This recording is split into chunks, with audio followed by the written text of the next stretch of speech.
अग्निऑप्स का जो आइडिया था हमारा वो बेडरूम या फिर किसी बिजनेस प्लान से नहीं निकला था हमारा directly. So as a beginner for Android Trojan क्या है, हैकर्स के लिए एंड्रॉयड इतना बड़ा टारगेट क्यों है? जो मेरा स्केल अप जाएगा वो जाएगा एंड्रॉइड के लिए कि एंड्रॉइड ज़्यादा सिक्योर्ड नहीं है, बट जो आईफोन है उसको मैं सिक्योर्ड मानता हूँ बट नॉट 100%। तो लेट्स सी कि हम परमिशंस को अटैकर कैसे इनिशिएट करता है अपने एंड पे, कि लाइक उसको जो भी परमिशन चाहिए होती है वो इंस्टेंटली आस्क कर सकता है यूजर से, और यूजर का कोई इंटरेक्शन भी नहीं चाहिए उसके अंदर। एडीबी टूल है, उसका यूज़ कर सकते हो, जो कि आपके फ़ोन से डायरेक्टली कनेक्ट हो जाता है और आप डायरेक्टली उससे कमांड डाल के उस एप्लीकेशन को इंस्टॉल कर सकते हो।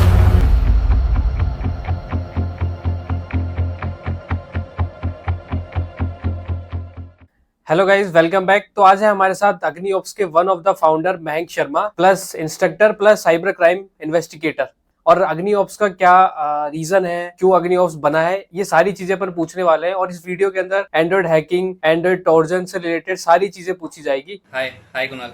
अग्निऑप्स का जो आइडिया था हमारा वो बेडरूम या फिर किसी बिजनेस प्लान से नहीं निकला था हमारा डायरेक्टली। साइबर सिक्योरिटी जो स्पेस है, जो कॉमन प्रॉब्लम्स हैं अभी करंटली, ठीक है, कंटेंट को लेकर के बहुत बहुत ज़्यादा थ्योरेटिकली होता है सब कुछ, और ओवरऑल जो इंटरनेट पे आपने देखा होगा सब कुछ फ्लैशी फ्लैशी दिखता है आपको।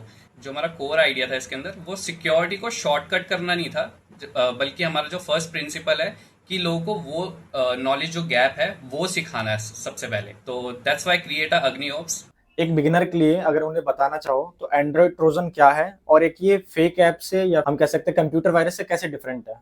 सो as a beginner for Android Trojan क्या है, इट्स नॉट लाइक कि उसने आपके फ़ोन में अंदर एकदम से इंस्टॉल हुआ और सब कुछ उसने आपके ऊपर एक्सप्लोर करना स्टार्ट कर दिया। बट वो बिल्कुल साइलेंट रहता है जब तक उसका जो ऑनर है एक्टिवेट होने के लिए एग्जीक्यूशन कमांड ना भेजे। एंड्रॉइड हैकिंग और वेब हैकिंग में माइनर डिफरेंस क्या होता है? क्योंकि क्या होता है ना कि जो वेब हैकिंग के अंदर आते हैं ना, उनको कोडिंग की नॉलेज की जरूरत ज्यादा होती नहीं है। और अगर आप एंड्रॉइड हैकिंग में जा रहे हैं तो आपको लिटिल बिट कोडिंग की नॉलेज होनी चाहिए, क्योंकि कोड में क्या लिखा है, अगर आप कोड को डिकम्पाइल कर रहे हैं तो इनमें एक लिटिल बिट डिफरेंस क्या होता है? हाँ, तो अगर हम एंड्रॉयड और वेब हैकिंग के बारे में बात करें, दोनों में फ़र्क क्या है? दोनों का मेन गोल है वो सेम ही है, सिक्योरिटी को तोड़ना ही होता है, बट अटैक सरफेस और बैटल ग्राउंड थोड़ा सा डिफरेंट है। कैसे बता देता हूँ मैं आपको। वेब हैकिंग के अंदर मेनली अटैकर जो होता है वो हमारा बैक एंड और सर्वर्स को टारगेट करता है, using vulnerabilities like SQL injection, authentication bypass, broken APS जैसे वर्नेबिलिटीज को यूज करता है। और जहाँ पे मोस्टली जो यूजर होता है वो हमारा पैसिव अटैक में आता है, क्या उसको हम डायरेक्टली अटैकिंग नहीं करते हैं उसके ऊपर। और ऑन अदर हैंड एंड्रॉइड के अंदर सीन बिल्कुल उल्टा होता है, जो हमारा यूजर है वही हमारा अटैक सरफेस होता है ओवरऑल हैकिंग के अंदर, एंड्रॉइड हैकिंग में।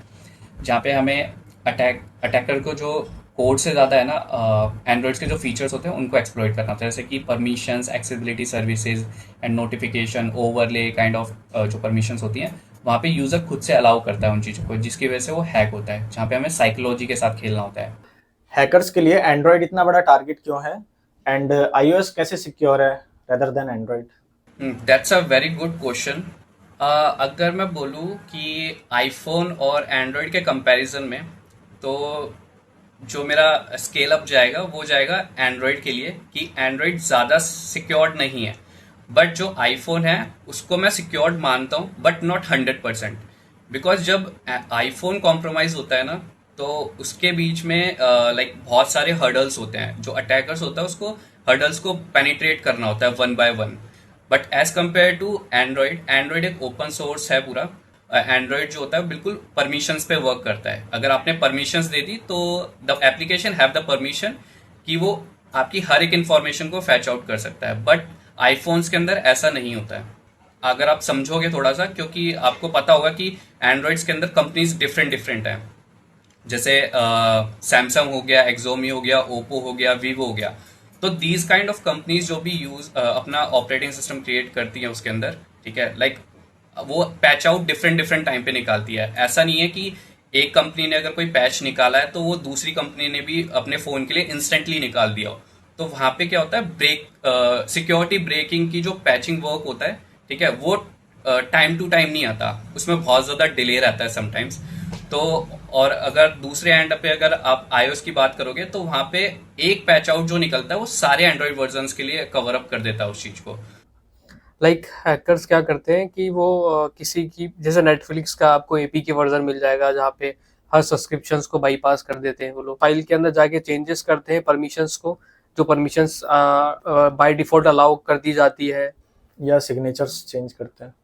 तो अगर आप एंड्रॉयड्स को लेकर के चलते हो तो उसमें बेसिकली कुछ टूल्स भी आप यूज़ कर सकते हो। फॉरेंसिक्स के अंदर भी वो कुछ टूल्स यूज़ होते हैं जहाँ पे आपको एप्लीकेशन को डीकम्पाइल करना होता है। देन उसके अंदर आप कोड चेकिंग कर सकते हो कि किस पर्टिकुलर फाइल्स के अंदर, जो कि मेन होता है हमारा एक्टिविटी लॉन्चेस। अगर आप एप्लीकेशन को डीकम्पाइल करते हो तो मेनली टारगेट्स क्या करते हैं कि एप्लीकेशन की जो लॉन्चिंग एक्टिविटी होती है उसके अंदर अपने कोड्स को इंजेक्ट करते हैं, और मैनिफेस्ट फाइल टाइप्स की जो फाइल्स होती हैं उसके अंदर अपने बॉडी वगैरह स्ट्रक्चर्स को इम्प्लीमेंट करते हैं। तो जब भी कॉल्स आती हैं वो उस पर्टिकुलर फाइल्स को हिट करती है जिनके अंदर उनका मलिशियस कोड होता है, और वो इस तरीके से वर्क करता है और इतना बिल्कुल ही क्लीन, नीट एंड क्लीन होता है कि एप्लीकेशन भी उस चीज को इंटीग्रेट करती है खुद के एनवायरनमेंट के अंदर और बिल्कुल वर्क करती है जो एप्लीकेशन को करना चाहिए। तो आप ये बता दीजिए, अगर कोई यूजर है या कोई स्टूडेंट है जो एंड्रॉइड बग बाउंटी या फिर एंड्रॉइड मालवेयर डेवलपमेंट में आना चाहता है, तो उसको क्या क्या स्टेप्स होंगे जो वो फॉलो कर सकता है? एक प्रिसाइज स्टेप बताइए जो फॉलो करके और वो सीख सकता है इजीली, एक रोड मैप। हाँ, तो जो आपने Android bug bounty road map के बारे में मेरे से पूछा था, जो कि हम बिगनर टू एडवांस कैसे स्टार्ट कर सकते हैं, तो इसका वेरी सिंपल मैं एग्जांपल देता हूँ आपको कि जो भी बिगनर्स हैं उनको पता होना चाहिए फंडामेंटल्स के बारे में, एंड्रॉइड फंडामेंटल्स के बारे में, जैसे कि architecture, APK structures, components, permissions. ठीक है, इसकी फर्स्ट ऑफ ऑल अंडरस्टैंडिंग होनी चाहिए कि किस तरीके से नॉर्मली वर्क करता है, otherwise bug bounty is not possible. Second आता है हमारा सिक्योरिटी बेसिक्स, जहाँ पे हमें एंड्रॉइड के जो लिटिल सिक्योरिटी इश्यूज होते हैं उनको पता होना चाहिए, जैसे कि exported components, insecure intents, weak storage, hard coded secrets. ठीक है, और डीबगिंग करना है एप्लीकेशंस को, और परमिशन मिसयूज क्या होते हैं। ठीक है, इनकी ओवरऑल हमें नॉलेज होनी चाहिए। देन उसके बाद आते हैं हमारे दो मेजर पार्ट, जो कि है static analysis and dynamic analysis. Static के अंदर हम कोड्स को डीकम्पाइल वगैरह, एप्लीकेशंस को डीकम्पाइल वगैरह करके चेकआउट करते हैं कि उसके अंदर कोई भी वीक स्टोरेज ना हो, हार्ड कोडेड सीक्रेट्स ना हो। ठीक है, उनको फाइंड आउट करते हैं। और डायनामिक एनालिसिस के अंदर हमारा आता है जो कि एडवांस चला जाता है, जहाँ पे हमें रन टाइम बिहेवियर को चेकआउट करना होता है, और रन टाइम बिहेवियर के अंदर ही हमें चीज़ें फाइंड आउट करनी होती है, जैसे कि क्लाइंट साइड चेक वैलिडेशन जो होते हैं हमारे, जैसे कि आप कोई भी लॉजिक, बिजनेस लॉजिक बग होता है, वहाँ पे आपको डायनामिक एनालिसिस वर्कआउट करती है। फिर उसके बाद अगर हम बग बाउंटी एंट्री की बात करें, वहाँ पे आता है आपको प्लेटफॉर्म फाइंड आउट करना, आपको वेरी सिंपल। फिर उसके बाद आपको एक कंपनी फाइंड आउट करनी है और एक उनका एप्लीकेशन, जो भी रेपुटेड कंपनी का एप्लीकेशन होता है। ठीक है, उसके बाद फिर आपको क्लाइंट साइड वैलिडेशन चेकआउट करने पड़ते हैं, जहाँ पे आपका मेन फोकस होता है, जो कि है बिजनेस लॉजिक बग्स और इनसिक्योर इंटीग्रेशन। अदरवाइज आप है ना एप्लीकेशन को जंप आउट कर दे रहोगे, एक एप्लीकेशन से दूसरी एप्लीकेशन पे, अगर आप प्रॉपरली फॉलो अप नहीं करते हो रोड मैप को। फिर उसके बाद अगर हम लास्ट बात करें, जहाँ पे हमें वर्नबिलिटीज फाइंड आउट नहीं करनी होती, तो उस केस में आ जाता है हमारा एक एडवांस रिसर्च, जहाँ पे आपको मालवेयर्स की स्टडी करने का मौका मिलता है, जहाँ पे आपको बैंकिंग ट्रोजन्स होते हैं, ड्रॉपर होते हैं, और एक्सेसिबिलिटी अब्यूज होते हैं। तो जो भी ये हेल्प आउट करती हैं आपकी चीज़ें, ये बग बाउंटी के उसमें नहीं आती हैं पर्सपेक्टिव में, ये रेड टीमिंग के पर्सपेक्टिव में आ जाती हैं, जहाँ पे आपको इन जो कि ऑलरेडी एंड्रॉयड फोन्स के अंदर होती है, बस उसको आपको अब्यूज करना होता है, जैसे कि एक्सेसिबिलिटी परमिशंस और एक्सेसिबिलिटी अब्यूज और परमिशन मिसयूज। ठीक है, और अगर ओवरऑल की हम बात करें, जो कि रोड मैप है हमारा, ठीक है, बग बाउंटी अंडरस्टैंडिंग बेसिस आपको बेसिक होने चाहिए, अदरवाइज टूल्स आपको बेसिक्स नॉलेज नहीं देंगे। ठीक है, बट वो आपकी हेल्प करेंगे ताकि आप आपकी जो थिंकिंग और जो आपका माइंड सेट है, जो क्यूरियोसिटी और डिसिप्लिन है, वो बना रहे to find a bug. Guys, it's practical time, तो प्रैक्टिकली दिखाने वाले हैं मयंक हमें कि कैसे आप एक पेमेंट सिस्टम को बाईपास कर सकते हैं। हम पूरा नहीं बताएंगे आपको, लेकिन थोड़ा थोड़ा आइडिया लग जाएगा। हाँ, तो जैसा आपने कहा था कि एग्जाम्पल शो करने के लिए, ठीक है, तो मैं आपको एग्जाम्पल शो कर देता हूँ कि कितनी क्रिटिकल हो सकती हैं ये चीज़ें, जो भी एंड्रॉयड हैकिंग होती है, बिकॉज मेन टारगेट अटैकर्स का यही होता है। तो अभी मैंने एंड पे एक हैंडलर ओपन किया है, ठीक है, जो कि मेरे मालवेयर को कंट्रोल करेगा, जो कि मेरे को सारे फीचर्स इजीली जीयूआई के ऊपर कंट्रोल करने के लिए दे देता है परमिशंस। ठीक है, तो मेरे को यहाँ पे ज़्यादा कमांड्स वगैरह रन करने की ज़रूरत नहीं है, और मैं वन टाइम में बहुत सारे मल्टीपल्स फीचर्स को एक्सेस कर सकता हूँ अपने मालवेयर के थ्रू। ठीक है, तो मेरा जो सर्वर है यहाँ पे मैंने ऑलरेडी रनिंग में कर दिया है, एंड लेट्स सी कि मेरे पास एक्सेस आता है या नहीं आता। और थोड़ा सा वेट करते हैं, क्योंकि समटाइम्स ये थोड़ा सा टाइम ले लेता है आप देख सकते हो यहाँ पे आ गया मेरे पास एक्सेस, ठीक है। तो लेट्स सी, सबसे पहले हम देख लेते हैं हमारे पास परमिशंस क्या क्या है, जो कि एक अटैकर के लिए सबसे मेन प्रियोरिटी थिंग्स होती है, क्योंकि उसने ट्रस्ट बिल्ड कर लिया होता है अपने अटैकर के ऊपर, ठीक है। तो अभी हमारे पास कुछ ही परमिशंस हैं। तो लेट्स सी कि हम परमिशंस को अटैकर कैसे इनिशिएट करता है अपने एंड पे, कि लाइक उसको जो भी परमिशन चाहिए होती है वो इंस्टेंटली आस्क कर सकता है यूजर से, और यूजर का कोई इंटरेक्शन भी नहीं चाहिए उसके अंदर, ठीक है। जैसे मैं यहाँ से रिक्वेस्ट हैंडल करता हूँ और मैंने कमांड्स एग्जीक्यूट किया है यहाँ से, और आप देख सकते हैं यहाँ पे अगर मैं रिफ्रेश करूँगा अपनी स्क्रीन को, तो यहाँ पे आप देख सकते हो कि मेरे पास जो परमिशंस मैंने आस्क करी थी यूज़र से वो मेरे को यहाँ पे मिल गई हैं। सेंड SMS की, और अकाउंट रीड अकाउंट्स की परमिशन, देन उसके बाद मेक कॉल्स की, ठीक है। तो दीज आर परमिशन जो कि मैं डायरेक्टली यूज़र के विदाउट इंटरेक्शन के भी मैं ले सकता हूँ अपने मालवेयर के थ्रू, ठीक है। और जो भी फीचर्स होंगे यहाँ पे आपको मैं ज़्यादा कुछ शो नहीं करके दिखा सकता, बट हाँ जो कॉमन थिंग्स है वो आप चेकआउट कर सकते हो अभी। जैसे हमने यहाँ पे अपना फाइल एक्सप्लोरर ओपन कर लिया है जो एंड्रॉयड का है, जितनी भी फाइल्स होती हैं इसके अंदर सारी आप चेकआउट कर सकते हो इजीली, ठीक है। और गो थ्रू कर सकते हो सिस्टम के अंदर जितनी भी फाइल्स वगैरह जो भी आपको चाहिए, डेटा वगैरह जो अटैकर को चाहिए होता है वो एक्सेस कर सकता है यहाँ से डायरेक्टली। तो या this is the normal example जो मैंने आपको अभी दिया, ठीक है। और करंटली अगर मैं यहाँ पे एडमिन की भी रिक्वेस्ट करूँ तो लाइक सम केसेस ऐसा भी होता है कि कुछ एंड्रॉयड एप्लीकेशन ऐसी होती है जिनके पास एडमिन की राइट्स आ जाती है, तो वहाँ पे जो कमांड्स होते हैं लाइक इवन विक्टिम अपना फ़ोन रीसेट भी कर दे तब भी उसको एक्सेस मिलता रहता है कंटिन्यूसली।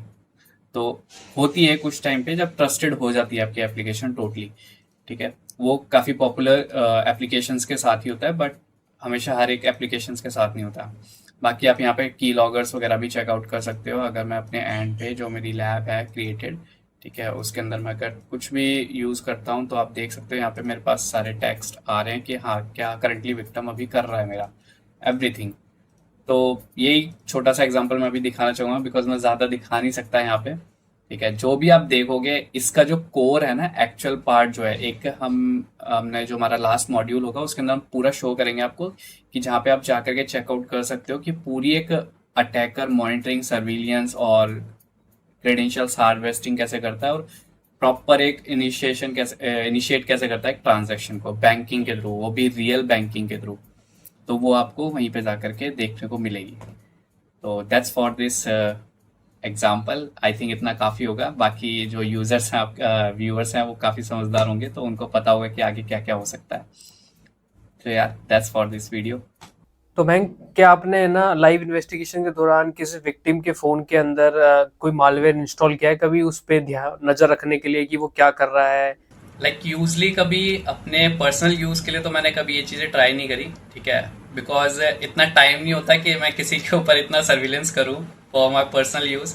बट हाँ, एक केस था जहाँ पे हमें एक इन्वेस्टिगेशन करनी थी। एक्चुअली मैं विक्टिम नहीं था, वो हमारा अटैकर ही था। एंड वो बिल्कुल लाइक इतना आइसोलेशन नहीं रहता था, वो बिल्कुल ओपनली घूम रहा है हर जगह पे और डूइंग थिंग्स जो भी उसको करनी है वो ओपनली जाके लोगों को हैक कर रहा था। तो इन दैट कंडीशन जब हमने फाइंड आउट किया, वो ऑलमोस्ट काफ़ी अमाउंट लोगों के अकाउंट से निकाल चुका था यही चीज़ें करके। तो बेसिकली हम जो उसका नेक्स्ट विक्टिम था, हमने उससे बात करी थी। देन उसके बाद हमने बोला उसको कि लाइक वो एक गूगल अकाउंट का उसका एप्लीकेशन था जो कि उसको यूज़ करना था। लाइक वहाँ पे एक उसको फॉर्म फिल करना था और बैंकिंग डिटेल्स प्रोवाइड करनी थी अपनी सारी की सारी।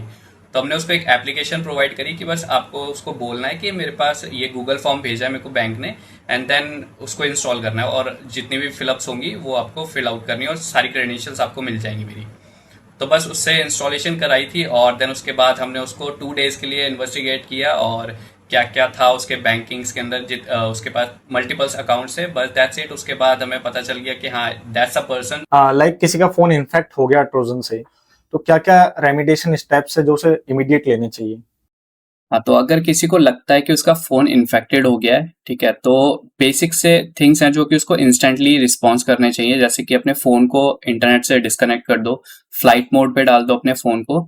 देन उसके बाद आप सेटिंग्स में जाकर के परमिशंस वाले पैनल पे जाकर के चेकआउट कर सकते हो कि किस टाइप की परमिशंस किस पर्टिकुलर एप्लीकेशन को इनिशिएट हो रखी है। जहाँ पे आपको कॉमनली जो एप्लीकेशंस की परमिशन फाइंड आउट करनी होती है, वो जो कि मैं आपको नाम बता देता हूँ। Accessibility, access kind of permissions, और एडमिन, कोई भी यूजर इंस्टॉलेशन एप्लीकेशन है जो कि एडमिन परमिशन मांग रही है, वो जाके चेकआउट कर सकते हो। और एप्स वाले फीचर्स में जाकर के आप चेकआउट कर सकते हो कि कोई भी अननोन एप्लीकेशन जो कि आपने कभी इंस्टॉल नहीं करी, वो परमिशंस आपसे ले रही है, तो वहां पे जाके आप उसको भी इंस्टॉल कर सकते हो। और अगर आपको लगता है कि एप्लीकेशन इतनी ज़्यादा पावरफुल है कि वो आपको इंस्टॉल नहीं करने दे रही है, बिकॉज आज के टाइम पे मालवेयर्स इतने स्ट्रांग हो गए हैं, तो आप डायरेक्टली जाकर के एक एडीबी टूल है उसका यूज़ कर सकते हो, जो कि आपके फ़ोन से डायरेक्टली कनेक्ट हो जाता है, और आप डायरेक्टली उससे कमांड डाल के उस एप्लीकेशन को इंस्टॉल कर सकते हो। सो बेसिकली थोड़े टाइम पहले सैमसंग की 0 डे वल्नरेबिलिटी आई थी, तो क्या आप उसको थोड़ा एक्सप्लेन कर सकते हो किस टाइप का वो अटैक था और कैसे परफॉर्म हुआ था? लैंडफॉल। The landfall attack.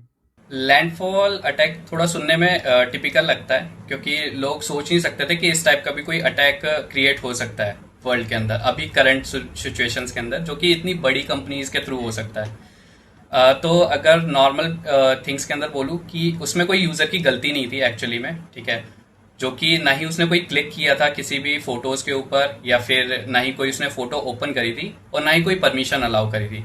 तो उसमें जो एक्चुअली में प्रॉब्लम थी वो थी मीडिया प्रोसेसिंग सिस्टम जो होता है एंड्रॉइड्स का, जहाँ पे आपको जब कोई भी एप्लीकेशन के थ्रू, लाइक व्हाट्सअप हो गया, टेलीग्राम हो गया, या फिर सिग्नल हो गया, जहाँ पे आपके पास एक फ़ोटो आती है और आप उसको डाउनलोड करते हो, सिर्फ डाउनलोड का बटन, और आज के टाइम पे तो हर एक एप्लीकेशन के अंदर ऑलरेडी डाउनलोड फीचर है, ठीक है। तो जब भी आपने कोई भी एक चैट ओपन करी, वहाँ पे एक प्रीव्यू आता है, ठीक है, आपने देखा होगा एक थंबनेल प्रीव्यू दिखता है। अगर आपने उसको ओपन भी नहीं किया ना, तो वहाँ पे जो मीडिया प्रोसेसिंग जो फीचर्स होता है, जब उस प्रीव्यू को डिकोड किया जाता है एक उसके अंदर, मेमोरी के अंदर, तो वहाँ पे एक बफर ओवरफ्लो होता है। अगर उसको सिंपल वर्ड्स में बोलूँ तो मेमोरी करप्शन होता है वहाँ पे। तो जो वो मेमोरी करप्शन होता है, तो उसके अंदर एक कोड जो अटैकर ने क्राफ्टेड किया होता है, वो एग्जीक्यूट होता है, वो डायरेक्टली एक सिस्टम को ओवर प्रिविलेज देता है, जहाँ पे उसका कोड एग्जीक्यूशन इनिशिएट हो जाता है। एंड दैट्स हाउ जो आपका लैंडफॉल अटैक था वो एग्जीक्यूट हुआ था व्हाट्सएप के थ्रू, जो कि फर्स्ट टाइम इंट्रो में आया था। और उस टाइम पे कंफर्म हो गया था लाइक लोगों को कि इट्स नॉट इम्पोर्टेंट कि आपको हर टाइम कोई एप्लीकेशन इंस्टॉल करनी है या फिर किसी को परमिशन देनी है। तो वो जो लूप होल हुआ था, विदाउट अनसेफ क्लिकिंग के भी आप हैक्ड हो सकते हो उस टाइम पे। तो जो ये आपका कोर्स है एंड्रॉयड हैकिंग का, इसके अंदर बेसिकली क्या क्या चीज़ें आप सिखाने वाले हैं यूज़र को, और ये कितना ज़्यादा बेनिफिशियल होने वाला है? एक्चुअली मैं इसको कोर्स नहीं बोलूंगा, बिकॉज कोर्सेज आर लाइक कि जहाँ पे आपको सर्टिफिकेशन वगैरह मिल जाती है और आप स्किल बिल्ड करके एक कंपनी के लिए अप्लाई कर सकते हो। दैट्स जस्ट अ नॉलेज और एक स्किल सेट है, जहाँ पे हम आपको नॉर्मली प्रोवाइड जो करने वाले हैं, आपको एक तो एंड्रॉयड मालवेयर क्रिएशन हम आपको दिखाएंगे कि आप किस तरीके से उसको क्रिएट करते हो, और अटैकर के माइंडसेट से, ठीक है, एक नॉर्मल जो आपने बाहर सीखा होगा वो नहीं, एक अटैकर के माइंडसेट से, जहाँ पे हम आपको पूरा इन डेप्थ ले करके जाएंगे, किस टाइप पे आपको कहाँ से नॉलेज गेन करनी होती है, किस तरीके से आपको कोड इंजेक्ट करना होता है एक पर्टिकुलर एपीके के अंदर। इवन जो रेपुटेटेड कंपनीज होती है, आप उनके साथ भी बाइंडिंग कैसे कर सकते हो एक पेलोड की, ठीक है। देन उसके बाद हम ओवरऑल जब आप ये सारी चीज़ें सीखोगे, एक अटैकर का जो इंफ्रास्ट्रक्चर होता है, हम पूरा वो बेसिक से लेकर के पूरा एक एडवांस लेवल पे लेके जाएंगे। एंड एट दी एंड जो हमारा लास्ट मॉड्यूल होगा, जो हम आपको बताएंगे कि अटैकर एक पेमेंट ट्रांसफर यूज कैसे करता है।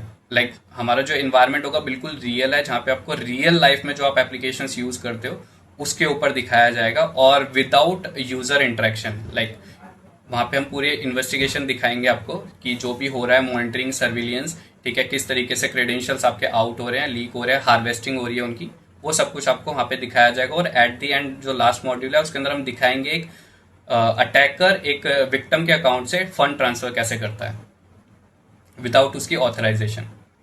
Thank you Saurabh, thank you Kunal. तो मेरा जो लाइक लास्ट जो क्लोजिंग मैं देना चाहूँगा, for not Gen Zs but for adult audience also, कि अवेयर रहना इट्स वेरी इंपॉर्टेंट, ठीक है।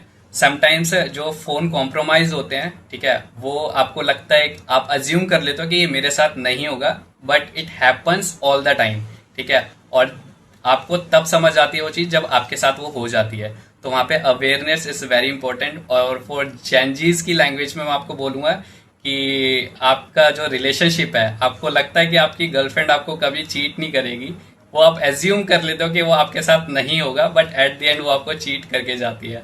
तो दैट्स अ अवेयरनेस कि आपको ये चीज़ का भी ध्यान रखना है, क्योंकि सिक्योरिटीज़ भी ऐसे ही वर्क करती है कि जब आप एज्यूम कर लेते हो कि ये चीज़ अटैक मेरे पे नहीं होगा, बट वो आपके साथ होता है।